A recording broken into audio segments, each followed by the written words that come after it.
వాళ్ళు అనేక పుకార్లు సృష్టిస్తున్నారు ఈ రాష్ట్రంలో. రిజిస్ట్రేషన్ను చేసుకునే వాళ్ళంట, వాళ్ళకి ఒరిజినల్స్ రిజిస్ట్రేషన్ డిపార్ట్మెంట్ ఇవ్వదు, వాళ్ళకి కేవలం జిరాక్స్లు ఇస్తారు, ఒరిజినల్స్ ఉంచుకుంటారు. తద్వారా ప్రభుత్వం ఆ ఒరిజినల్స్ పెట్టి తనఖా పెట్టి లోన్స్ తీసుకుంటుందండి. ఎలా కుదిరిద్ది? ప్రైవేట్ ప్రాపర్టీస్ కొనుక్కున్న వాళ్ళ కాగితాలు వాళ్ళకు వస్తాయి.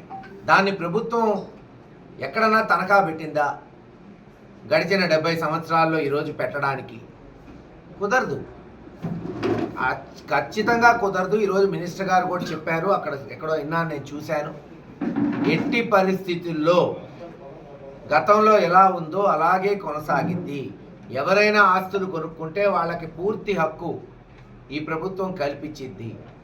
దాన్ని తనఖా పెట్టుకునే హక్కు, అమ్ముకునే హక్కు ఆ భూమి లేదు, ఆ ఇళ్ళు, ఆ పొలం కొనుక్కున్న యజమానులకే దక్కుతుందని స్పష్టం చేస్తున్నాం.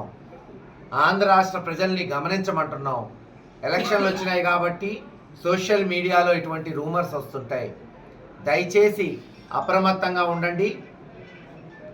ఖచ్చితంగా గతంలో ఎలా ఉందో అలాగే జగన్మోహన్ రెడ్డి గారి ప్రభుత్వం అందరినీ కాపాడుతుంది, ముందుకు పోతుందని తెలియచేస్తున్నాం. ఇంకా మేనిఫెస్టో గురించి,